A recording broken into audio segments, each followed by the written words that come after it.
ಪಾಕಿಸ್ತಾನ ಈ ಆಪರೇಷನ್ ಸಿಂಧೂರ ಕಾರ್ಯಾಚರಣೆ ಆದ ಬಳಿಕ ಸುಧಾರಿಸಿಕೊಂಡಿಲ್ಲ. ಶಾಕ್ ಅಲ್ಲಿದೆ, ಪತ್ರಗುಟ್ಟು ಹೋಗಿದೆ.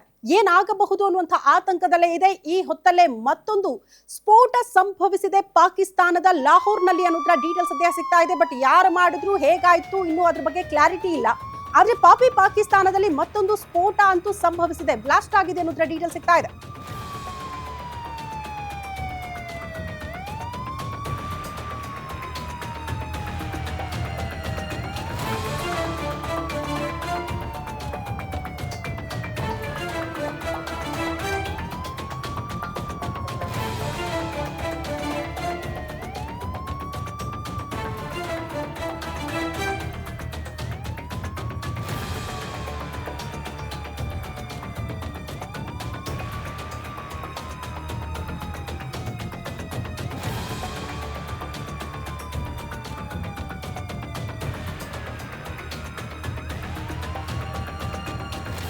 ಪಾಕಿಸ್ತಾನದ ಲಾಹೋರ್ ಏರ್ಪೋರ್ಟ್ ಬಳಿ ಸ್ಫೋಟ ಆಗಿದೆ ಅನ್ನೋದ್ರ ಡೀಟೇಲ್ಸ್ ಇದು.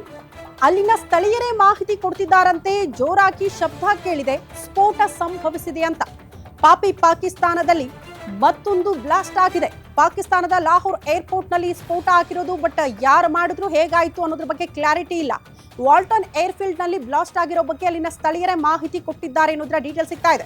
ಬಾಂಬ್ ಸ್ಫೋಟ ಆಗಿರೋ ಬಗ್ಗೆ ಸ್ಥಳೀಯರೇ ಮಾಹಿತಿ ಕೊಟ್ಟಿದ್ದಾರಂತೆ. ಅತ್ಯಂತ ದೊಡ್ಡ ಶಬ್ದ ಬಂತು, ದಟ್ಟ ಹೊಗೆ ಆವರಿಸಿಕೊಂಡಿದೆ, ಬಾಂಬ್ ಸ್ಫೋಟ ಆಗಿದೆ ಅಂತ ಸ್ಥಳೀಯರೇ ಮಾಹಿತಿ ಕೊಟ್ಟಿದ್ದಾರೆ. ಬಟ್ ಎಕ್ಸಾಕ್ಟ್ಲಿ ಹೆಂಗಾಗಿದೆ ಅನ್ನೋದ್ರ ಬಗ್ಗೆ ಇನ್ನಷ್ಟೇ ಮಾಹಿತಿ ಸಿಗಬೇಕು. ಬಟ್ ಈ ಆಪರೇಷನ್ ಸಿಂಧೂರ ಆದಂಥ ಸಂದರ್ಭದಲ್ಲೂ ಕೂಡ ಭಾರತ ಹೇಳ್ಕೊಳ್ಳಿಲ್ಲ ಆಪರೇಷನ್ ಸಿಂಧೂರ ನಿಟ್ಟಿನಲ್ಲಿ ಕಾರ್ಯಾಚರಣೆಗಳಾಗಿದೆ, ಎಲ್ಲೆಲ್ಲಿ ಸ್ಫೋಟ ಆಯಿತು ಅಂತ. ಬಟ್ ಅಲ್ಲಿನ ದೃಶ್ಯಗಳನ್ನ ಸ್ವತಃ ಅಲ್ಲಿನ ಸ್ಥಳೀಯರೇ ಮೊಬೈಲ್ನಲ್ಲಿ ವಿಡಿಯೋ ಮಾಡಿಕೊಂಡು ಹರಿಬಿಟ್ರು. ಇಲ್ಲೆಲ್ಲ ಬ್ಲಾಸ್ಟ್ ಆಗಿದೆ, ಇಲ್ಲೆಲ್ಲ ಉಗ್ರರ ನೆಲೆಗಳು ಧ್ವಂಸ ಆಗಿದೆ, ದಟ್ಟ ಹೊಗೆ ಆವರಿಸ್ಕೊಂಡಿದೆ, ಬೆಂಕಿ ಕಾಣಿಸ್ಕೊಳ್ತಾ ಇದೆ, ಆತಂಕದ ವಾತಾವರಣ ಇದೆ ಅಂತ ಅಲ್ಲಿನ ಸ್ವತಃ ಪಾಕಿಸ್ತಾನದಲ್ಲಿ ವಾಸ ಮಾಡ್ತಾ ಇರುವಂತಹ ನಾಗರಿಕರೇ ಅದನ್ನ ಮೊಬೈಲ್ನಲ್ಲಿ ಶೂಟ್ ಮಾಡಿ ಹರಿಬಿಟ್ಟಿದ್ರು. ಬಟ್ ಈಗ ಇಲ್ಲೂ ಕೂಡ ಅಷ್ಟೇ, ಪಾಕಿಸ್ತಾನದ ಲಾಹೋರ್ ಏರ್ಪೋರ್ಟ್ ಅಲ್ಲಿ ಬಾಂಬ್ ಸ್ಫೋಟ ಆಗಿದೆ ಅಂತೆ. ಸ್ಥಳೀಯರು ಕೊಟ್ಟಿರುವಂತಹ ಮಾಹಿತಿ ಇದು. ದಟ್ಟ ಹೊಗೆ ಆವರಿಸಿಕೊಂಡಿರುವಂತಹ ದೃಶ್ಯ ಕೂಡ ನೋಡೋದಕ್ಕೆ ಸಿಗ್ತಾ ಇದೆ. ಬಟ್ ಕ್ಲಾರಿಟಿ ಅಂತೂ ಇಲ್ಲ. ಆಪರೇಷನ್ ಸಿಂಧೂರ ಕಾರ್ಯಾಚರಣೆಯ ಮುಂದುವರೆದ ಭಾಗನ ಗೊತ್ತಿಲ್ಲ.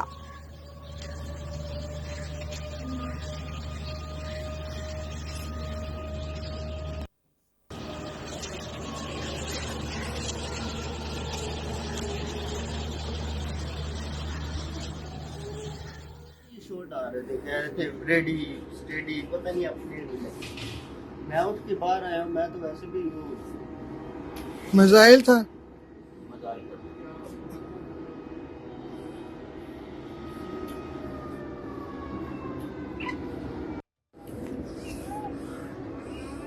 फिर आया.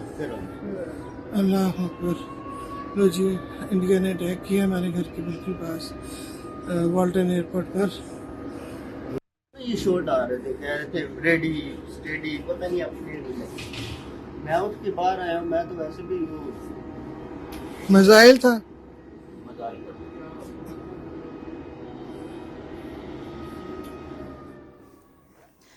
ದೃಶ್ಯ ನೋಡ್ತಾ ಇದ್ದೀರಲ್ಲ, ಅಲ್ಲಿನ ಸ್ಥಳೀಯರು ಆತಂಕ ವ್ಯಕ್ತಪಡಿಸ್ತಾ ಇರುವಂತಹ ದೃಶ್ಯ.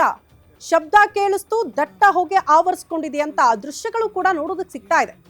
ಪಾಕಿಸ್ತಾನದ ಲಾಹೋರ್ ಏರ್ಪೋರ್ಟ್ ಸದ್ಯಕ್ಕಂತೂ ಅಲ್ಲಿ ಯಾವುದೇ ವಿಮಾನಗಳ ಹಾರಾಟ ಆಗ್ತಾ ಇರಲಿಲ್ಲ. ಕಾರಣ ನಿನ್ನೆ ಆಗಿರುವಂತಹ ಆಪರೇಷನ್ ಸಿಂಧೂರದ ಬಳಿಕ ಎಲ್ಲ ವಿಮಾನವನ್ನ ಕೂಡ ರದ್ದುಗೊಳಿಸಲಾಗಿತ್ತು, ವಿಮಾನ ಹಾರಾಟವನ್ನ ರದ್ದುಗೊಳಿಸಲಾಗಿತ್ತು, ಎಲ್ಲವೂ ಕೂಡ ಸ್ಥಗಿತ ಆಗಿತ್ತು. ಒಂಥರ ಎಮರ್ಜೆನ್ಸಿ ಪರಿಸ್ಥಿತಿ ಪಾಕಿಸ್ತಾನದಲ್ಲಿ ನಿರ್ಮಾಣ ಆಗಿತ್ತು, ಅದಂತೂ ಬಹಳ ಸ್ಪಷ್ಟ. ಹಾಗಾಗಿ ಈ ಸ್ಫೋಟ ಹೇಗಾಯ್ತು, ಯಾರು ಮಾಡಿದ್ರು, ಅದು ಭಾರತೀಯ ಸೇನೆಯಿಂದಲೇ ಆಗಿದೆಯಾ, ಆಪರೇಷನ್ ಸಿಂಧೂರದ ಮುಂದುವರೆದ ಭಾಗನ ಗೊತ್ತಿಲ್ಲ. ಅದರ ಬಗ್ಗೆ ಇನ್ನಷ್ಟೇ ಅಧಿಕೃತವಾಗಿ ಮಾಹಿತಿ ಸಿಗಬೇಕು. ಅಲ್ಲಿನ ಸ್ಥಳೀಯರು ಹೇಳ್ತಾ ಇರೋ ಪ್ರಕಾರ ಒಂದು ದೊಡ್ಡ ಶಬ್ದ, ದಟ್ಟ ಹೊಗೆ ಆವರಿಸಿಕೊಂಡಿದೆ, ಬಾಂಬ್ ಇರಬಹುದು, ಬಾಂಬ್ ಸ್ಫೋಟ ಆಗಿರಬಹುದು ಅಂತ ಸ್ಥಳೀಯರು ಮಾತನಾಡ್ತಾ ಇದ್ದಿದ್ದನ್ನ ನಾವು ಕೇಳಿಸ್ಕೊಂಡ್ವಿ. ಬಟ್ ಇಲ್ಲಿ ಬಹಳ ಸ್ಪಷ್ಟ, ನಮ್ಮ ಭಾರತೀಯ ಸೇನೆ ಪಾಕಿಸ್ತಾನದಲ್ಲಿ ವಾಸ ಮಾಡ್ತಾ ಇರುವಂತಹ ನಾಗರಿಕರನ್ನ ಟಾರ್ಗೆಟ್ ಮಾಡಿಕೊಂಡು ಯಾವತ್ತೂ ಕೂಡ ದಾಳಿ ಮಾಡಿಲ್ಲ, ದಾಳಿ ಮಾಡೋದು ಇಲ್ಲ ಅಂತ ಕೂಡ ಬಹಳ ಸ್ಪಷ್ಟವಾಗಿ ಹೇಳಿದೆ. ನಮ್ಮ ಟಾರ್ಗೆಟ್ ಏನಿದ್ರು ಕೂಡ ಭಯೋತ್ಪಾದಕರು, ಉಗ್ರರ ನೆಲೆಗಳು ನಮ್ಮ ಟಾರ್ಗೆಟ್ಗಳು. ಅದನ್ನ ಮಾತ್ರ ನಾವು ನಾಶ ಮಾಡ್ತೀವಿ ಬಿಟ್ರೆ ನಮ್ಮ ಹೋರಾಟ ಪಾಕಿಸ್ತಾನದ ವಿರುದ್ಧ ಅಲ್ಲ, ಯುದ್ಧ ನಮ್ಮ ಪಾಕಿಸ್ತಾನದ ವಿರುದ್ಧ ಅಲ್ಲ ನಮ್ಮ ಯುದ್ಧಗಳು ಅನ್ನುವಂತಹ ವಿಚಾರ. ಬಟ್ ಈಗ ಈ ಸ್ಫೋಟಕ್ಕೆ ಸಂಬಂಧಪಟ್ಟಂತೆ ಒಂದು ಅಧಿಕೃತ ಮಾಹಿತಿ ಸಿಗಬೇಕು. ಹೇಳಕ್ಕಾಗಲ್ಲ. ಹೇಳಿ ಕೇಳಿ ಉಗ್ರರಿಗೆ ನೆಲೆಗಳನ್ನ ಕೊಟ್ಟವರು, ಉಗ್ರರನ್ನ ಪೋಷಣೆ ಮಾಡ್ತಾ ಇರೋರು ಅವರೇ ಮಾರಕ ಆದ್ರೂ ಆಗಬಹುದು. ಪಾಕಿಸ್ತಾನಕ್ಕೆ ಆಲ್ರೆಡಿ ಆಗಿದ್ದಾರೆ ಕೆಲವು ಬಾರಿ. ಅಲ್ಲಿನ ಸ್ಥಳೀಯರು ಹಲವು ಬಾರಿ ಅಲ್ಲಿನ ಸರ್ಕಾರದ ವಿರುದ್ಧ ದಂಗೆ ಎದ್ದಿದ್ದಾರೆ. ಸೊ ಈಗಲೂ ಕೂಡ ಅಂತ ಪರಿಸ್ಥಿತಿಗಳು ಸ್ಥಳೀಯರಿಂದಲೇ ನಿರ್ಮಾಣ ಆಗ್ತಾ ಇದೆಯಾ, ಉಗ್ರರಿಂದ ನಿರ್ಮಾಣ ಆಗ್ತಾ ಇದೆಯಾ, ಆ ಮೂಲಕ ಪಾಕಿಸ್ತಾನಕ್ಕೆ ಪಾಠ ಕಲಿಸೋ ಪ್ರಯತ್ನಗಳಾಗ್ತಾ ಇದೆಯಾ ಗೊತ್ತಿಲ್ಲ. ಹಂಗಾದ್ರೂ ಕೂಡ ಆಶ್ಚರ್ಯ ಪಡಬೇಕಾಗಿಲ್ಲ. ಯಾಕಂದ್ರೆ ಉಗ್ರರು, ಭಯೋತ್ಪಾದಕರು ತಮ್ಮ ಚಾಳಿ, ತಮ್ಮ ಮೈಂಡ್ ಸೆಟ್ ಯಾವತ್ತಿದ್ರೂ ಕೂಡ ಬದಲಾವಣೆ ಆಗುವುದಿಲ್ಲ. ಅವ್ರಿಗೇನಿದ್ರು ಕೂಡ ಈ ರೀತಿ ಆಘಾತಕಾರಿ ಭಯೋತ್ಪಾದಕ ಚಟುವಟಿಕೆಗಳಲ್ಲಿ ಭಾಗಿಯಾಗಬೇಕು, ಸ್ಫೋಟ ಸಂಭವಿಸಬೇಕು, ಹಲವರ ಸಾವನ್ನ ಕಣ್ಣಾರೆ ನೋಡಬೇಕು. ಅದೇ ಅವರ ಧ್ಯೇಯ.